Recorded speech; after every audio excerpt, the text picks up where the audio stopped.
Green Team Media.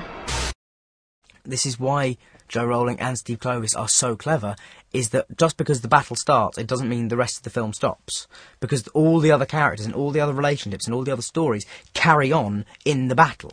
That's what's great. That's why you don't just feel it's just a battle sequence, because all those other things that you know from Harry Potter, like the humour and the romance and all that stuff, is all feeding into it. I mean, you know, Harry's not experiencing too much humour or too much romance, but although he does get a mid-battle kiss, which I instigated, I have to say, the other day. I said we'd probably kiss at this moment, wouldn't we? It might be one of those sort of like, I could be dead any minute now, Ginny. We should probably kiss.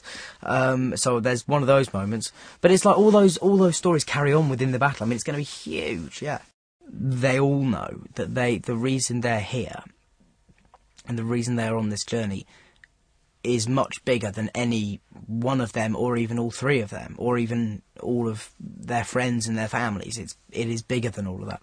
And for 3 17-year-olds to sort of have that maturity and realise that what's at stake is much more important than any of their individual lives, is quite impressive, and is what makes it a very moving story. The fact that these three kids, no matter what faults they have, are ultimately totally selfless. He starts off the most composed and the most in control we've ever seen him in the first part of the seventh.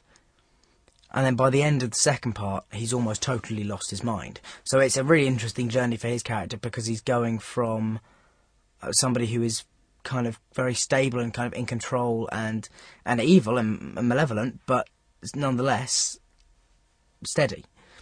And as Harry starts destroying parts of his soul, he starts slowly kind of losing his mind as well. It was just odd to see something that has always been so solid and so huge and so vast look kind of so small suddenly, and full of stretches and rubble, and just look like it has been destroyed. It's, you know, and it's going to be very odd for people, I think, to see that, who've seen all of the films, to suddenly see the Great Hall in ruin. Particularly when I was younger, it was quite intimidating to be in a quite combative scene with such an experienced actor. Was always quite intimidating, so I think that sort of forced me to, you know, raise my own standards.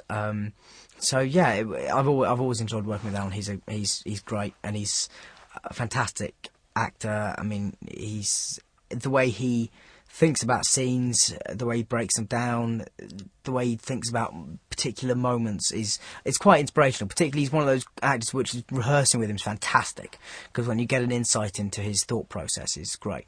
Yeah, I'm a big fan. I wouldn't try and sum it up yet.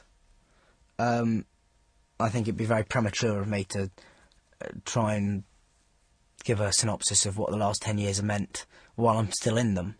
I think you can only really tell what something's done for you, or done to you, or done with you, when you finished something. And so I will one day, I'll be able to look back and say, I know certain things about it. I know I've had a great time. I know I'll miss it. I know I'll miss my friends. I know that I can't quite comprehend of a world in which this isn't part of my life, and so that's going to be very odd, very, very strange indeed. There'll never be a frame of any of these films that I don't look at and connect immediately to a memory of this place, or of somebody not even involved in the films, but somebody who I met through them. Every day, you know, every day is connected.